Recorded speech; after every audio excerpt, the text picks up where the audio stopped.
Hello everyone, welcome in my channel don't be afraid of the math. आज हम करेंगे pair of linear equation in two variable की quick revision. Hello everyone, welcome in my channel don't be afraid of the math. आज हम करेंगे pair of linear equation in two variable की quick revision. Pair of linear equation two variable होता है क्या? Pair means दो का जोड़ा। ऑफ लीनियर इक्वेशन क्या होते हैं? जिसकी हाईएस्ट पावर क्या हो? 1। Two variable means two variable हो। इसकी जनरल फॉर्म क्या होते हैं? ax plus B Y plus C equal to 0।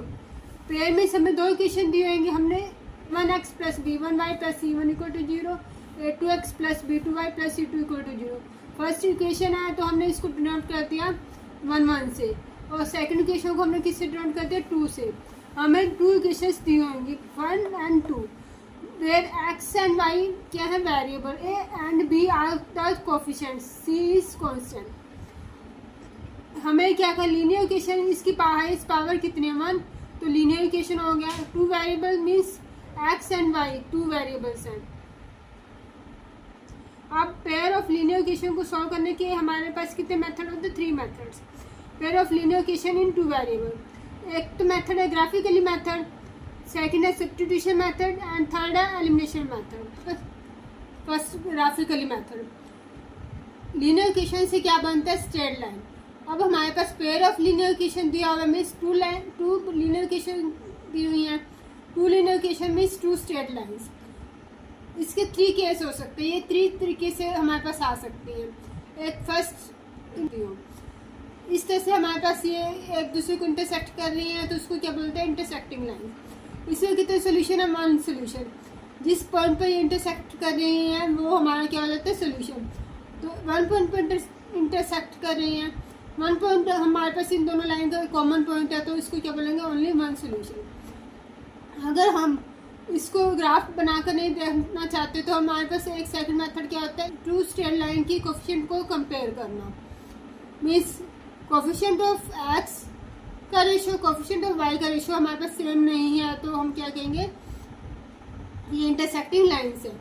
Means a1/a2 not equal to b1/b2। Consistent क्या होता है? अगर हमारे पास कोई ना कोई सोल्यूशन निकले तो उसको बोलते हैं कंसिस्टेंट। अगर कोई भी सोल्यूशन ना निकले तो उसको क्या बोलेंगे? इनकंसिस्टेंट। सेकेंड लाइन है हमारे पास, ये पैरेलल लाइन्स बनी है। टू लाइन्स ध्यान से देखो, ये हमारे पास क्या बनी है? पैरेलल। ये कहीं पे भी कट नहीं कर रही तो इसको क्या बोलेंगे? Parallel lines. यहाँ पे कोई भी पॉइंट ऐसा नहीं है जो इन दोनों में कॉमन हो तो हम इसको बोलेंगे नो सोल्यूशन। इसको जितना मर्जी बढ़ा लो ये कहीं पर भी इंटरसेक्ट नहीं करेंगे। थर्ड, इसको ग्राफिकली मेथड से सॉल्व नहीं करना चाहते तो हम इक्वेशन के मेथड से इस तरह से सॉल्व करेंगे। Coefficient of X equal to coefficient of Y not equal to constant. Means a1/a2 equal होना चाहिए b1/b2 not equal to c1/c2। इससे कोई भी सोल्यूशन नहीं है, कोई भी पॉइंट ऐसा नहीं है जो इन दोनों में कॉमन हो तो हम क्या बोलेंगे? इनकंसिस्टेंट। थर्ड केस क्या बनता है? कोइंसिडेंट। मीन्स अगर हमारे पास टू लाइन्स एक दूसरे को ऊपर दी हो तो हम उसको क्या बोलते हैं? कंसिस्टेंट। अगर हमारे पास टू लाइन्स एक दूसरे को ऊपर दी हो तो उसको क्या बोलते हैं? कोइंसिडेंट। इसके कितने सोल्यूशन है? इसके इनफाइनाइटली मैनी सोल्यूशन है। देखो सोल्यूशन क्या होता है? जो पॉइंट टू स्ट्रेट लाइन में कॉमन हो, इसमें ये पॉइंट भी कॉमन है, ये भी कॉमन, बहुत सारे पॉइंट्स कॉमन है तो हम क्या बोलेंगे? Infinitely many solution. इसको ग्राफिकली मेथड से ना सॉल्व करेंगे तो इसका इक्वेशन के मेथड से कैसे सॉल्व होगा? a1/a2 equal to b1/b2 equal to c1/c2। Means coefficient of X equal है कोफिशिएंट ऑफ वाई इक्वल है कांस्टेंट टर्म्स। इसमें बहुत सारे सोल्यूशन है। अगर हमारे पास सोल्यूशन नहीं करें तो क्या बोलते हैं हम उसे? Consistent. On comparing the ratios of the coefficient, find out whether the lines representing the following pair of lines intersect parallel or coincident। हमें ये कहा हुआ है कि इन दो इक्वेशंस को कंपेयर करके बताना है कि ये पैरेलल है, कोइंसिडेंट है या फिर इंटरसेक्ट है। आपको मैंने ग्राफिकली मेथड में 3 कंडीशंस करवाई थी।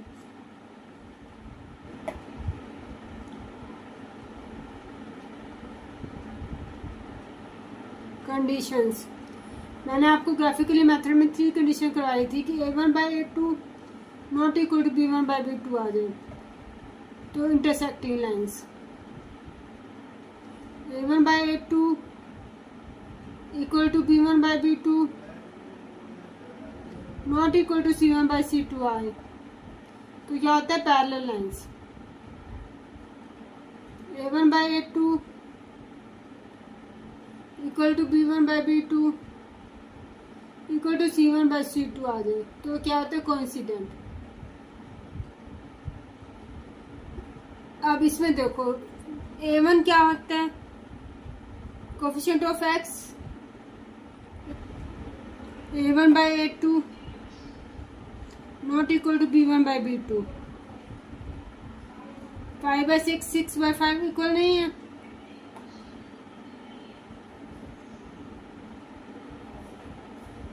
Not equal to 6/5 it means pair of linear equation क्या हो गया इंटरसेक्टिंग लाइंस। फर्स्ट कंडीशन को ये फॉलो कर रहा है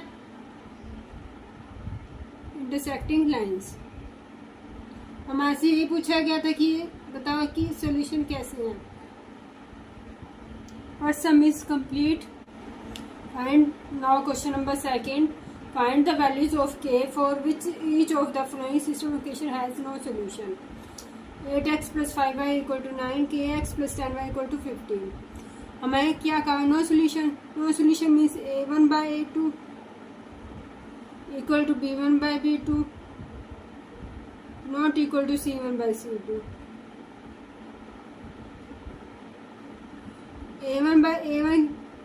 A1/A2 is coefficient of x 8/k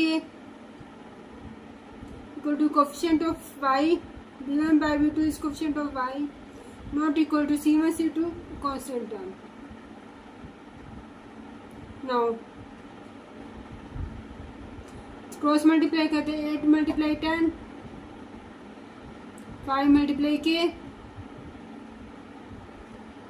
k की वैल्यू फाइंड आउट करनी है 8 × 10 5 मल्टीप्लाई तो सर जाके डिवाइड 5 1 से 5 5 2 से 10 k इक्वल टू 8 2 से 16 k की वैल्यू क्या आ गई 16। Now question number 3 Meena went to bank to withdraw ₹2000. She asked the cashier to give her ₹50 and ₹100 notes only.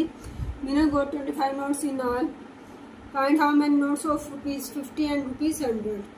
इसमें सबसे पहले तो हम 2 इक्वेशंस बना लेते हैं। हमें जो निकालना होता है वही हम सबसे पहले लेट कर लेंगे। We find how many notes of ₹50 and ₹100। हम लेट कर लेते हैं।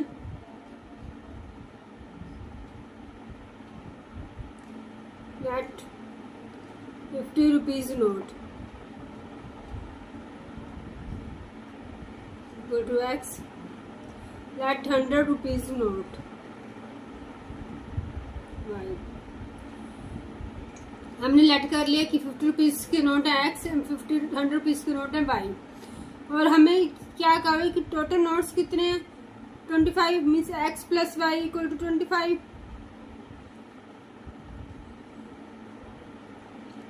एंड रुपीज के नोट एंड 100 रुपीज के नोट टोटल रुपीज कितने हैं 2000। तो 50 रुपीज के नोट x है और 100 रुपीज के नोट y है। Then 100y equal to 2000।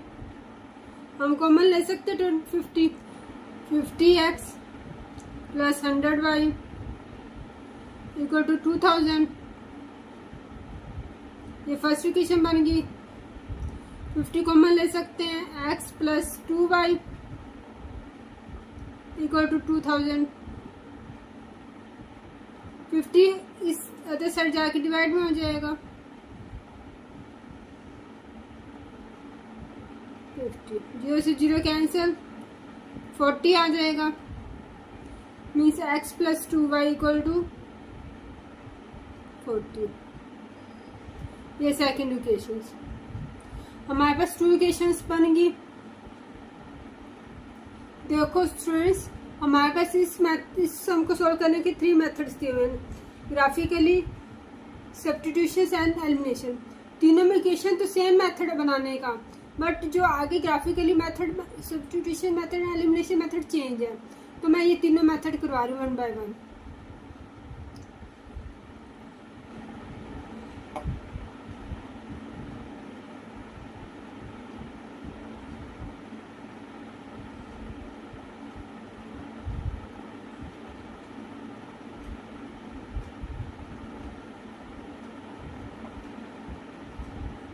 x plus 2y, x plus Y equal to 50, second equation है x plus 2y equal to 40।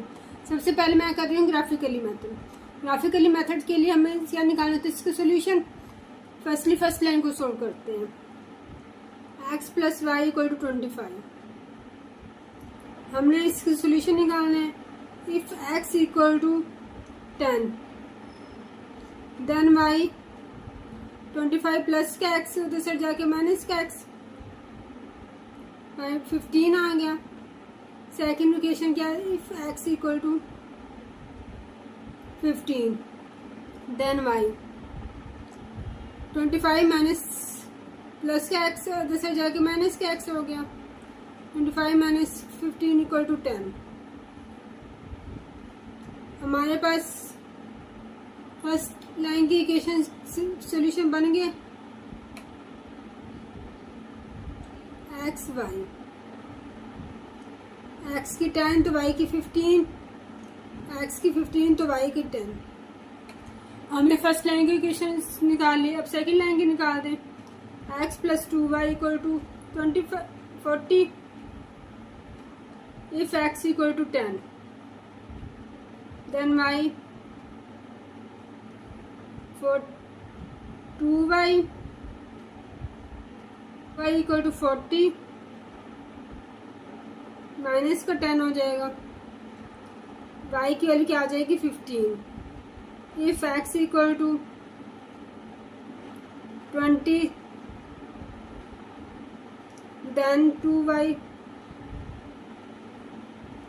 Equal to 40 minus 20 y equal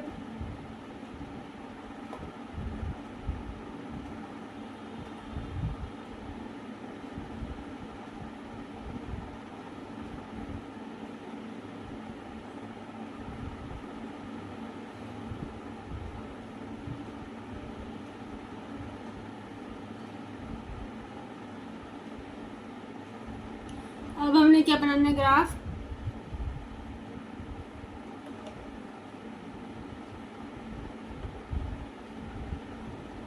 zero 5 10 15, इसमें से आप कितने का भी गैप ले सकते हो, बट गैप होना इक्वल चाहिए।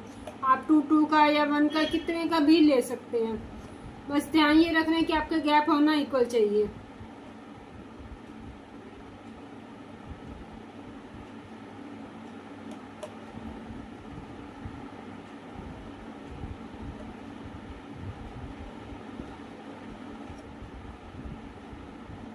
पहले फर्स्ट लाइन ड्रॉ करते हैं।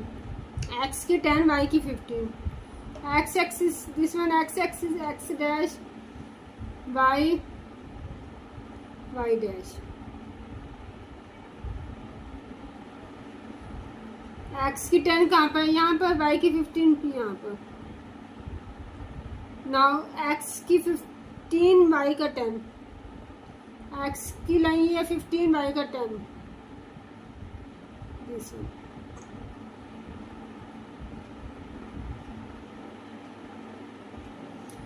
सेकेंड लाइन क्या है, x की 10 y की 15, x की 10 यहाँ पर, y की 15 यहाँ पर, x की 20 y का 10।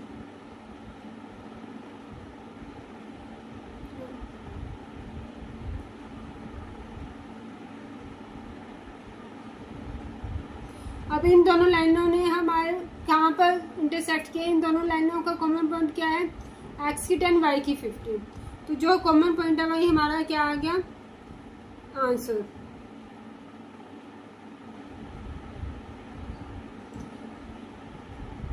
₹50 के नोट की 50 रुपीज नोट कितना हो गया, x की वैल्यू कितनी 10, 100 रुपीज नोट। 15। नाउ अब इसी को हम ग्राफिकली मेथड से सॉल्व किया, अब इसी को हम substitution method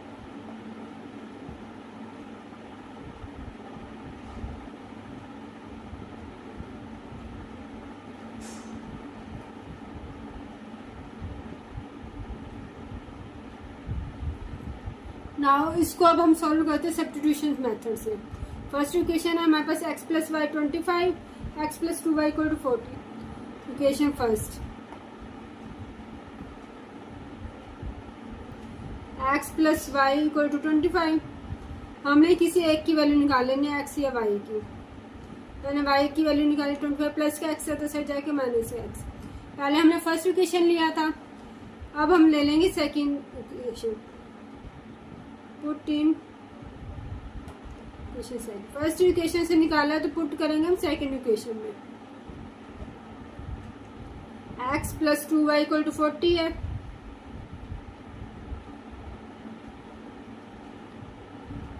x plus 2y के प्लेस पे क्या आ जाएगा, ये वैल्यू निकाली थी हमने।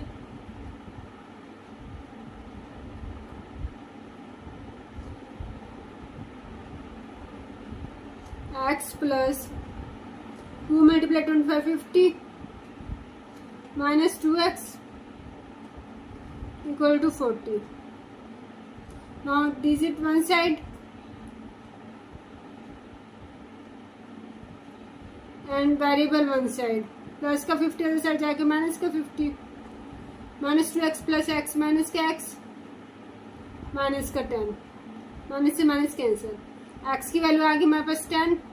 अब इसको फर्स्ट इक्वेशन पुट इन, इसको थर्ड नेम दे देते हैं, put x equal 10 in third equation.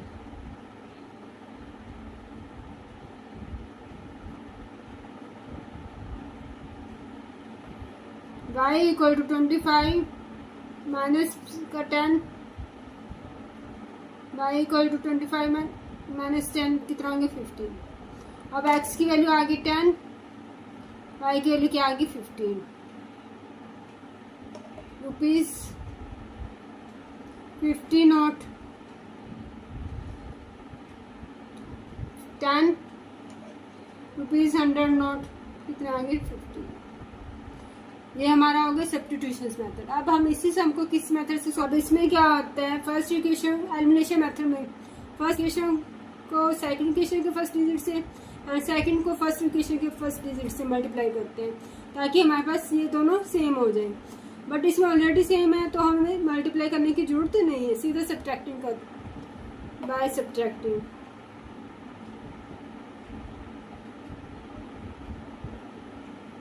Subtracting में क्या होता है plus change in minus, minus change in plus, ये दोनों cancel, y minus 2y minus का y। अब प्लस को काउंट नहीं करेंगे, किसको काउंट करेंगे ओनली माइनस को। 25 माइनस 40 माइनस 15, y की वैल्यू क्या आ गई 15।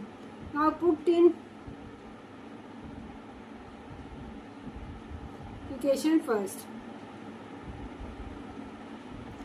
x plus Y equal to 25,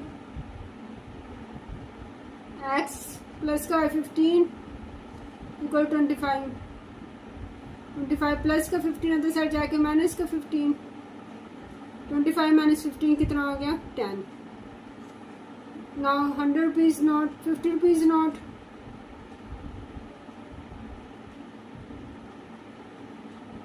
x था तो क्या आ गया 10, 100 रुपीज नोट 15। फ्रेंड्स हमने तीनों मेथड से सम को सॉल्व कर लिया। आंसर तीनों मेथड से सेम आता है, बस करने का ढंग अलग है।